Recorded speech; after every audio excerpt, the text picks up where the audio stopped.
Hello everyone and welcome to episode 3 of the Alexander Robinson Movie News Show for May 30th, Memorial Day 2016.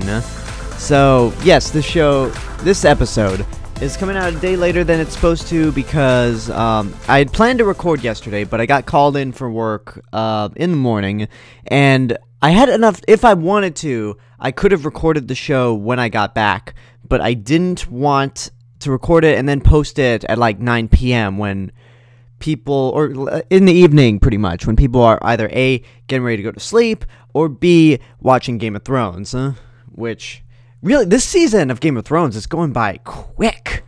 We already passed episode 6, and I gotta say, it's definitely a lot more interesting and better than the last season, even though this season's going off book, which I've not read any of the Game of Thrones. Take 2. I've never read any of the Game of Thrones books. But yeah, there are only about 4 more episodes. Yeah, 4 more episodes left until the season is over.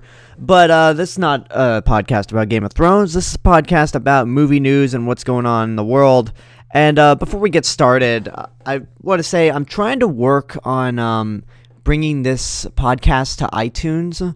I mean, I've given up on SoundCloud because I don't find myself using it that often, and I don't get that many views on SoundCloud. I don't get the views on SoundCloud that I would on YouTube, so that's why I'm putting these podcasts on YouTube, but I'm looking into putting this on iTunes, as well as Rooftop Chats, like the older shows, and once I get started on the newer shows. So I'm looking into that right now. I don't know when it's going to happen, but hopefully in a couple of weeks, a couple months, this year. But yeah, that's what I'm going to say. Now, in terms of news, there isn't a whole lot going on. I mean, the only, big news story that I have is, there are 3 separate parts to this specific news story, but we'll get to it when we get to it. But first, let's get into the box office. I don't normally like to talk about the box office, because I mean, I just prefer talking about the movie news, but if there's something that really catches my eye about the weekend box office, then I'll tell you. And this Memorial Day weekend has been, it's been probably the only, with the exception of the release of Batman v Superman and Captain America Civil War, comparing the two, this was the only weekend where I was really curious about the box office, because you had 2 tentpole movies, Alice Through the Looking Glass and X-Men Apocalypse, being released that same weekend, which is really kind of a dumb move on both Disney and Fox, because you kind of cannibalize business. But anyway, and the reason I'm really interested about this weekend is because I have been in arguments with people about, okay, maybe not straight up arguments, but conversations of what's going to win. And one of those people is one of my fellow employees where I work, was hardcore convinced that Alice in Wonderland was going to beat X-Men Apocalypse. I said no. And, well, first of all, let's see what the result was, and then I'll explain why I believed X-Men was going to beat Alice Through the Looking Glass. And, obviously enough, go to Box Office Mojo. If you count the 4-day weekend, X-Men Apocalypse came in number 1 with $80 million.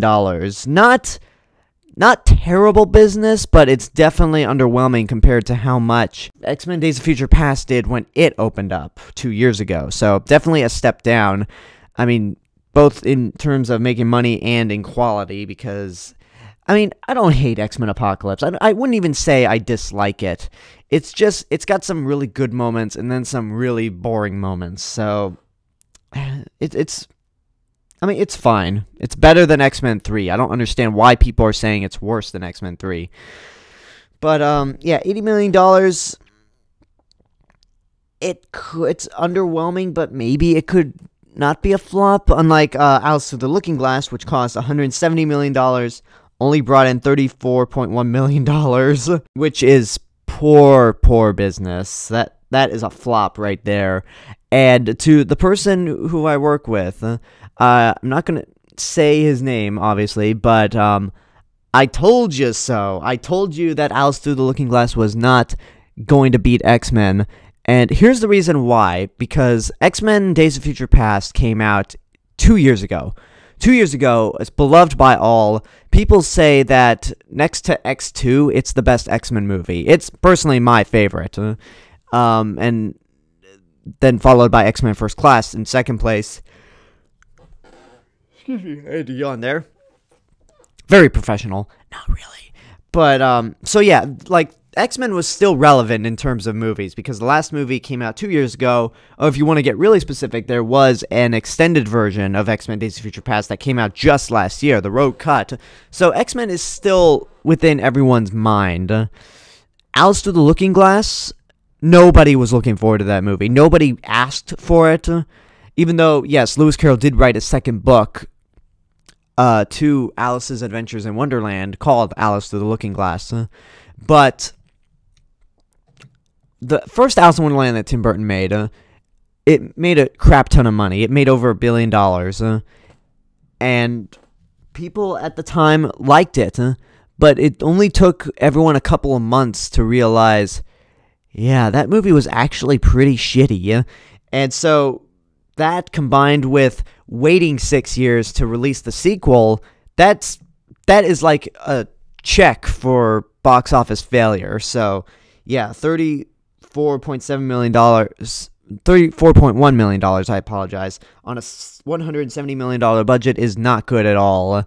And I mean, I never like to like praise a movie flopping, but this movie really did deserve it because it was awful. These Alice in Wonderland movies really had nothing to do with the source material. They were just Alice in Wonderland in name only, and they just made up a bunch of shit and hope people would buy into it. And I think the first time we were suckered into it because we thought it was going to be an adaptation of Alice in Wonderland through the eyes of Tim Burton, when you think about it, is a match made in heaven, but then the movie was garbage, and then this was worse. So I guess my final words on Alice Through the Looking Glass flopping before we move on to the news is... sorry, Disney. I mean, you made The Jungle Book, which made a lot of money, but nobody was looking forward to Alice Through the Looking Glass. I'm sorry. Alright, well, let's get into the news. Let's stay in the realm of Disney and talk about another possible sequel that nobody's looking forward to and why it's taking so damn long. National Treasure 3. That's right, you're not asking for one of those again. Anyway, this comes from Collider.com. National Treasure 3, Nick Cage says the writers are still fact-checking.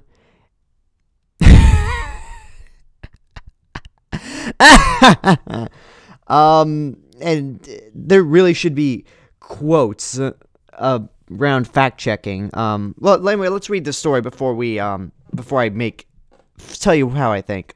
Nick Cage himself offers up the latest update on the franchise, which seems to be heading towards National Treasure 3. The problem, apparently, is the fact-checking has taken longer than expected. Speaking with EW on his new movie, The Trust, Cage said, "I haven't really heard anything about it.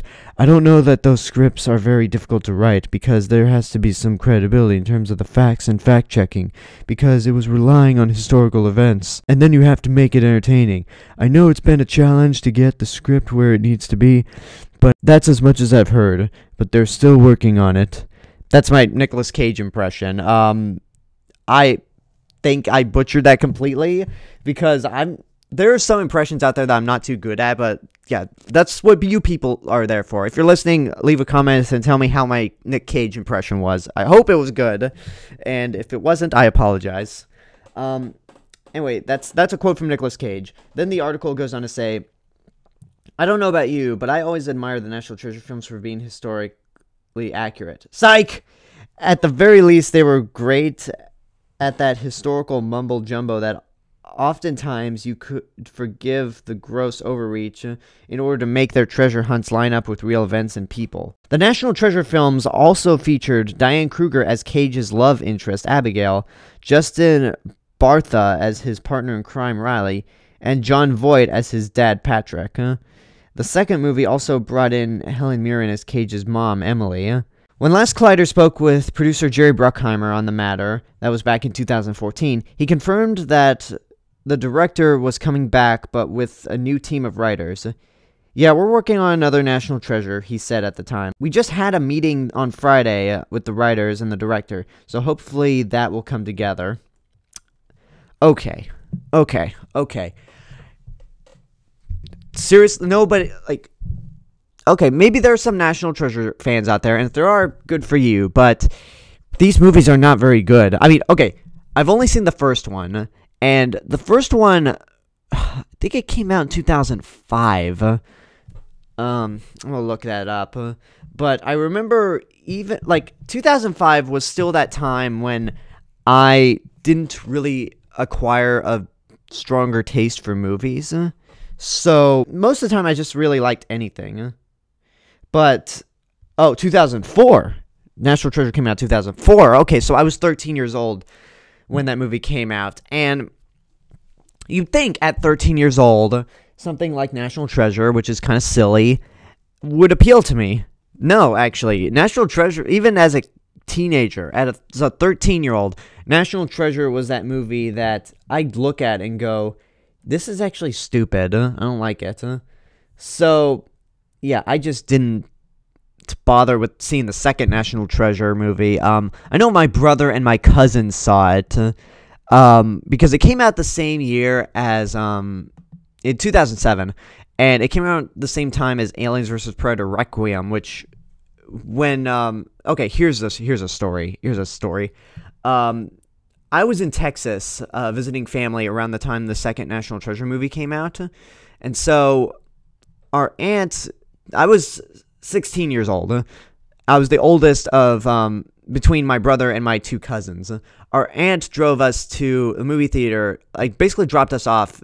My brother, I think, my brother and my younger cousin, like, who's younger than my brother, went to see National Treasure, and then me and my older cousin snuck into Aliens vs. Predator Requiem, which, might have been worse than National Treasure 2, but... It was a weird moment where it's like we go in there to see a shit, like, two people see a shitty movie, the other two see a shittier movie. Just a fun fact, but National Treasure, it's like the Alice in Wonderland thing again. If you make this movie too late, no one's gonna care about it, because the only times you can make a movie like a half a decade or a full decade later that will make money is if it's with a franchise that people still care about, still talk about to this day. Like, look at Jurassic World. People still talk about Jurassic Park to this day because it's one of the greatest films ever made. So that's why Jurassic World made a lot of money and didn't bomb, because Jurassic Park holds a special place in the hearts of everyone. Same with Star Wars. The Force Awakens, I mean, granted, there were some TV shows like The Clone Wars and Star Wars Rebels. There were still Star Wars products going on, but in terms of the live-action movies, Force Awakens came out a full decade after Revenge of the Sith, and because people still talk about Star Wars, it made a shit ton of money. Nobody's talking about National Treasure. Like, National Treasure is just some sort of Indiana Jones knockoff, except worse, which is another example of a franchise. Kingdom of the Crystal Skull came out 19 years after Last Crusade, and it made a lot of money. Why? Because people still talk about the Indiana Jones franchise. National Treasure 3, you just might as well kill it right now, because it's not making money, and the whole idea of fact-checking just has me laughing hard. So, yeah, National Treasure 3, I don't think, like, if they ever make this thing, it's not making money, and... I guess because of Lone Ranger, Jerry Bruckheimer's in a bad position where, like, you can't release a flop. Like, I know they have... excuse me. Yawning again. I know they have Pirates of the Caribbean, Dead Men Tell No Tales coming out next year, but I don't think anybody's really even excited for another Pirates of the Caribbean, except... we'll see what happens with that movie, but National Treasure 3... ain't happening, or if it does, it ain't making money. Now, Okay, moving on. Let's get into this big piece of news. Revolving around everyone's favorite 00 agent, James Bond. Okay, so we all know Daniel Craig as James Bond. We love him.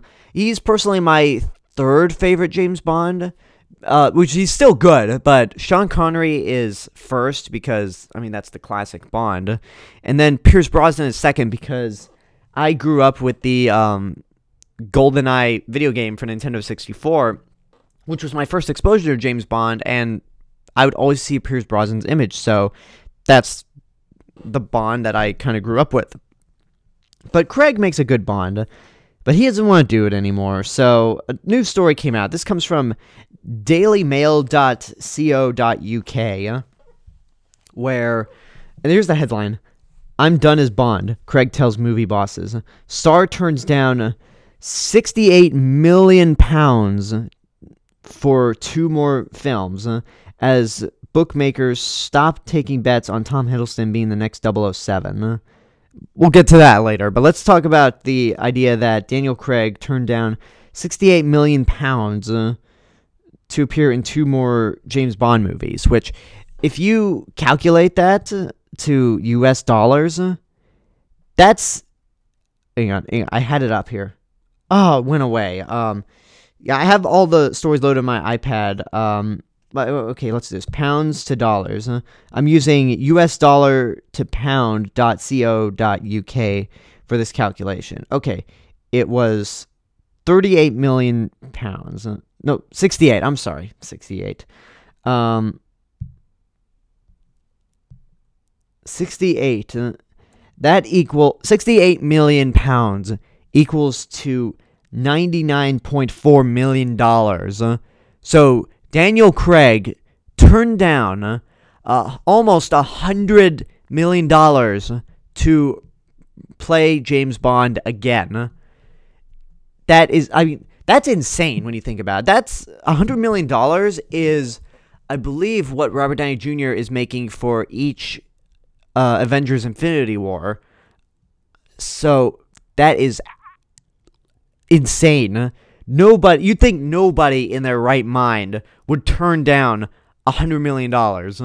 I wouldn't. But Daniel Craig has said before that he is sick of playing Bond, and I think when Spectre came out, he even said, if I have to play Bond one more time, I'm going to slit my own wrists, which is harsh. That's really harsh, but after you see Spectre, you're like, well, I can't really blame the guy. I mean, because Spectre was the movie that made me question whether he was good as Bond or not, but luckily I can just go back to Casino Royale, Skyfall, and even to an extent Quantum of Solace, and say, yeah, he's still good. But Spectre, I think, was the killing blow. Let me go back to this article and see. Let me read what else it says here. Daniel Craig has told studio bosses he is done playing 007, sources claim. The news comes just days after bookmakers called off bets on Cambridge-educated Tom Hiddleston becoming the next James Bond. Craig is the highest-paid actor to play the role, netting a reported total of £38 million for the 4 films he's appeared in. He has played Bond since 2005. I mean, they filmed Casino Royale in 2005. It came out in 2006. And helped bank well over £2 billion in box office revenue, helping ease MGM's bankruptcy issues. Insiders said Craig turned down a £68 million offer from MGM Studios to return as Bond for 2 more films following last year's hit Spectre. The sum included endorsements, profit shares, and a role for him working as a co-producer. I gotta say, it's not too bad of a deal, but I mean, if he doesn't want to do it, then he doesn't want to do it, which I'm okay with, because Spectre, I kind of wanted to like erase that from my mind. And yes, people, I think Spectre is much worse than Quantum of Solace. I really did Okay, I can't say I really dug Quantum of Solace, but I enjoyed it. It had problems, but at the very least it was action-packed, it was exciting at points, and it was short. Between the two not great Daniel Craig Bond movies, I'd rather take the one that's an hour and a half than 2.5 hours, and making me mad. But anyway, there's more.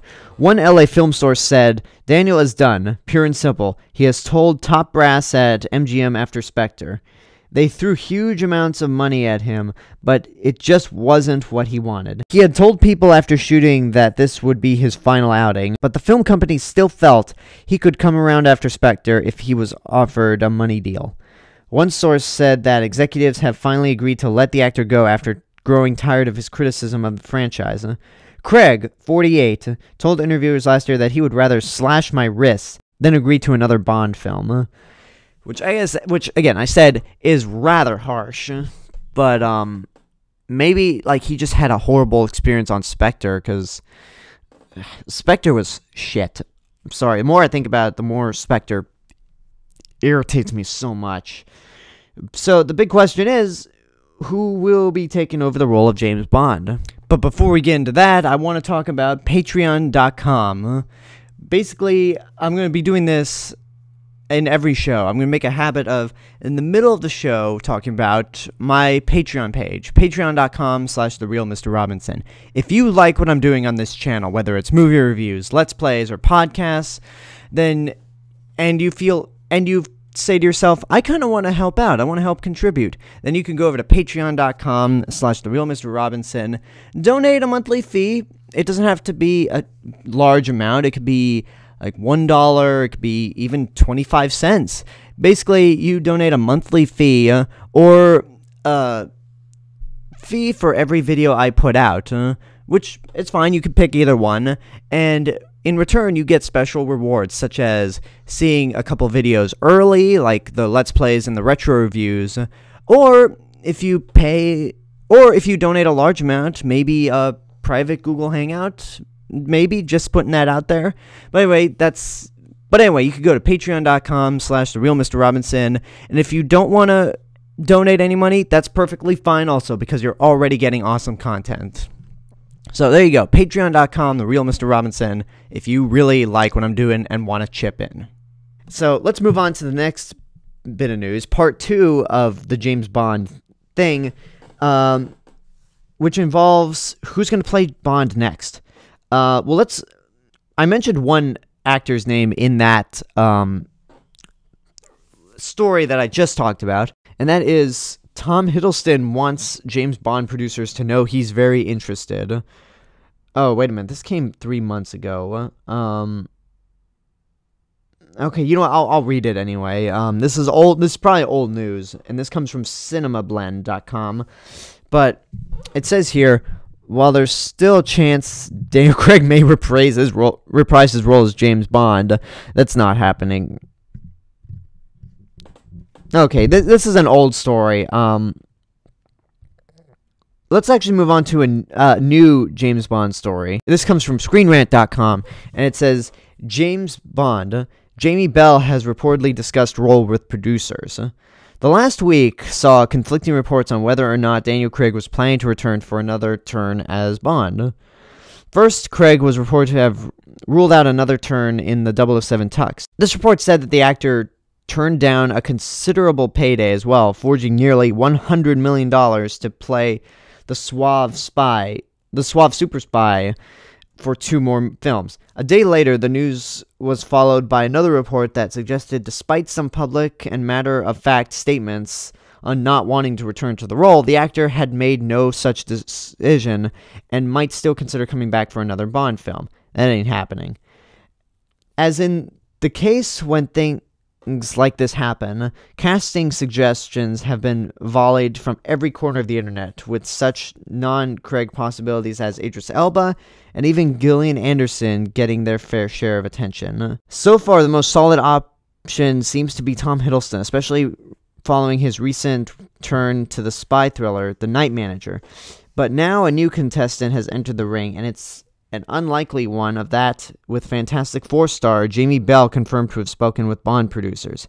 Wow, I actually... this gives you an idea how shitty Fantastic Four was. I actually forgot Jamie Bell was the thing. According to Deadline, Bell has discussed the Bond role with Barbara Broccoli, whose family has produced all canonical Bond films since 1962's Dr. No, and who is also the producer of Film Stars Don't Die in Liverpool, in which Bell played the lead. The talks between the actor and producer have been wildly reported, but Deadline has stated that talks have now been confirmed, adding fuel to the fire in the recent casting of Craig in Steven Soderbergh's upcoming heist film Logan Lucky, which is in addition to his appearing in the television adaptation of Jonathan Franzen's Purity. Bell is perhaps best known for his starring role in the crowd pleaser Billy Elliot from 2000, but since then he has had starring or co-starring roles in several films such as Doug Liman's Jumper, I forgot he was in that, The Animated Adventures of Tintin, and John Hu Bong's Snowpiercer alongside Chris Evans. Bell was most recently in last year's ill-fated Fantastic Four film, as currently starring in Season 3 of AMC's Turn. Bell is far from the most intuitive choice. He's not quite a movie star, nor is he particularly established either as a leading man or in the action and adventure genre. Should Bell play the part, he would tie George Lazenby as the youngest 007 ever. Sean Connery was 32 when he started, while Craig was 38. Hiddleston, the other would-be Bond, is 35. Should either he or Bell be cast, they could conceivably play the role for a long time. Then again, it's far from a sure thing that Bell would end up playing the role. It's not known how high level or serious the talks were, nor have plans for the next Bond film progressed especially far yet. Not only has the next Bond not yet been chosen, nor is Craig completely out of the running at this point, which he is, but there isn't even a director or a script in place for the next film. There is no scheduled release date for the 25th Bond film, but stay tuned here for news on when Craig or a new 007 is cast. Craig ain't coming back. I just talked about that story.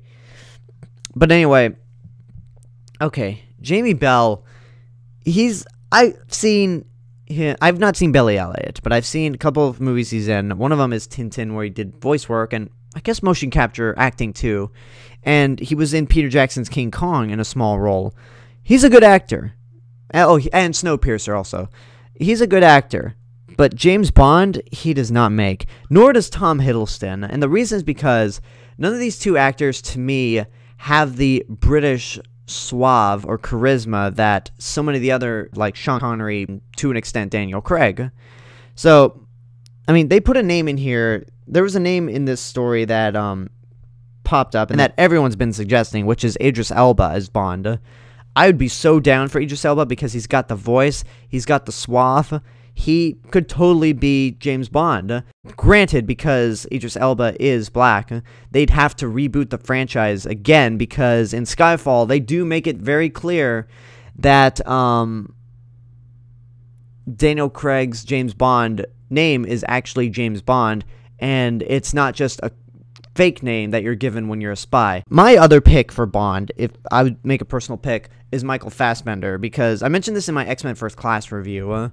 Because it's set in the 60s, the first bit of the movie with Magneto feels like a Bond movie to an extent if it were made in the 60s. So, and again, Michael Fassbender does have that, even though, okay, Michael Fassbender technically is German. He's not British, but he mainly has a British accent, and he studied acting in the UK, and he lives in the UK, so I guess he'd qualify. I mean, he's got the suave, he's got the charisma, no question about that, and he's a fantastic actor, but would he be disqualified for technically being German? I mean, we'll see what happens. At the moment, I think Spectre has just burned me out to an extent that I don't really care to see another Bond movie just yet. We'll see what happens. I mean, Die Another Day kind of killed Bond for everyone until Casino Royale came in, and that was awesome. But we'll see what happens.